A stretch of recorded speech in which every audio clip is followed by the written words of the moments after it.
미국 힐링 커뮤니티 교회에서 많은 분들이 은혜를 받으시어 삶의 지혜를 얻고 새로운 삶을 살게 되었던 손동환 박사님의 바이블 메시지 내용입니다. 오늘은 우울증을 극복하고 만족한 행복을 누리려면이라는 주제로 말씀을 나누겠습니다. 손동환 박사님께서 말씀하셨습니다. True happiness is not the absence of struggles, but the presence of God's joy in your heart. 이 말씀처럼 하나님의 기쁨을 통해 우울증을 극복하고 참된 행복을 누리는 길을 함께 찾아보겠습니다. 네, 참 소망을 주는 유제입니다. 성경은 하나님께서 우리에게 기쁨과 평안을 주신다고 말씀합니다. 시편 16장 11절에서 주의 앞에는 기쁨이 충만하고 주의 오른쪽에는 영원한 즐거움이 있나이다 라고 했습니다. 여기서 기쁨, 즉 심하라는 히브리어는 하나님의 임재에서 오는 깊은 만족을 의미합니다. 맞습니다. 손동환 박사님께서도 강조하셨죠. 하나님의 기쁨이 우리 마음을 채울 때 우울증을 이길 수 있다고요. 첫 번째 핵심 메시지는 하나님의 임재를 통해 우울증을 극복한다입니다. 손동환 박사님께서 말씀하셨습니다. In God's presence, darkness fades, and joy restores the soul. 이 말씀은 하나님의 임재가 우울의 어둠을 몰아내고 기쁨으로 우리를 회복시킨다는 뜻입니다. 이를 위해 다윗의 삶을 생각해 봅시다. 다윗은 시편 42장 5절에서 내 영혼아 어찌하여 낙심하느냐 라고 스스로에게 묻고 이어서 하나님께 소망을 두라고 다짐합니다. 다윗은 우울한 순간에도 하나님의 임재를 구하며 기쁨을 찾았습니다. 여기서 소망, 즉 야칼이라는 히브리어는 하나님을 신뢰하는 기대를 뜻합니다. 다윗의 교훈은 우울 속에서도 하나님을 바라보면 기쁨을 찾을 수 있다는 점입니다. 네, 다윗은 하나님의 임재를 통해 우울을 극복했습니다. 손동훈 박사님의 말씀처럼 하나님의 임재는 우리 영혼을 회복시키는 원천입니다. 두 번째 핵심 메시지는 하나님의 말씀으로 마음을 새롭게 하라입니다. 손동훈 박사님께서 말씀하셨습니다. God's word renews your mind, turning despair into hope. 이 말씀은 하나님의 말씀이 절망을 소망으로 바꾼다는 뜻입니다. 이를 위해 엘리야의 이야기를 떠올려 봅시다. 엘리야는 열왕기상 19장 4절에서 죽기를 구할 만큼 깊은 우울에 빠졌지만 하나님의 말씀과 위로를 통해 회복되었습니다. 하나님께서 그에게 일어나 먹으라고 하시며 새 힘을 주셨습니다. 여기서 말씀, 즉 로고스라는 헬라어는 하나님의 살아있는 음성을 의미합니다. 엘리야는 말씀을 통해 마음을 새롭게 하며 소망을 찾았습니다. 맞습니다. 엘리야는 하나님의 말씀으로 다시 일어섰습니다.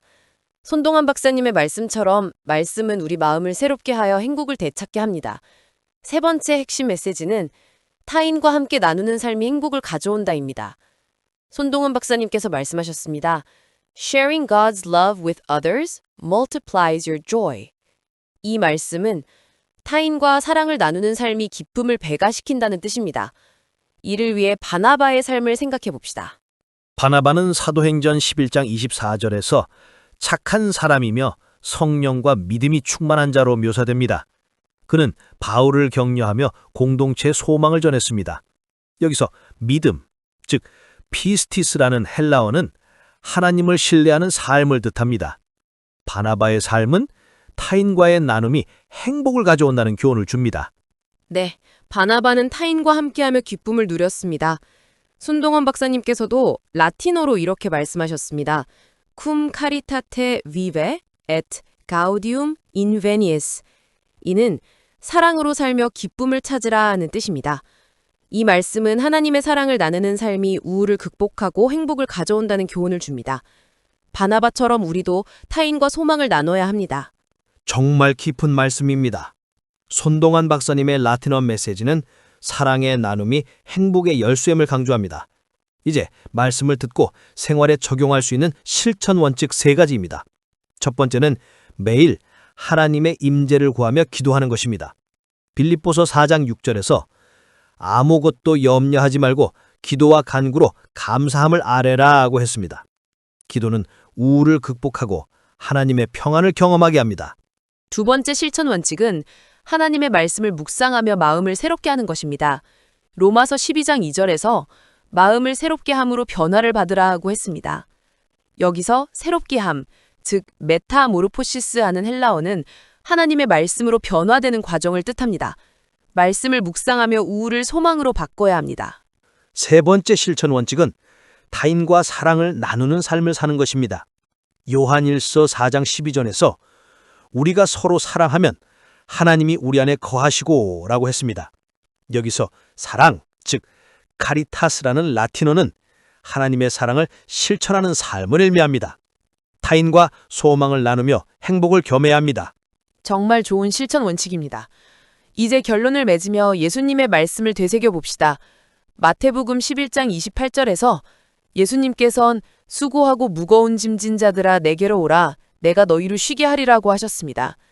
예수님께 나아가 우울을 극복하고 참된 행복을 누려야 합니다. 맞습니다. 손동환 박사님께서도 말씀하셨습니다.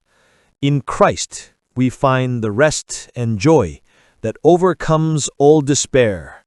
이 말씀처럼 예수님 안에서 참된 기쁨을 찾아야 합니다. 이제 이 은혜를 나누고자 합니다. 네, 이 말씀을 통해 우리 모두가 하나님의 기쁨으로 우울을 극복하길 소망합니다. 이제 기도드리겠습니다. 하나님 아버지, 오늘 주신 말씀으로 우울증을 극복하는 길을 알게 하시니 감사합니다. 하나님의 임재와 말씀으로 우리 마음을 새롭게 하시옵소서. 타인과 사랑을 나누며 참된 행복을 누리게 하시옵소서. 이 모든 말씀을 주님 되신 예수 그리스도의 이름으로 기도드립니다. 아멘. 아멘. 손동원 박사님의 바이블 메시지 들으시는 여러분, 이 말씀을 통해 하나님의 기쁨으로 새롭게 살아가시길 바랍니다. 다음 시간에 다시 만나겠습니다.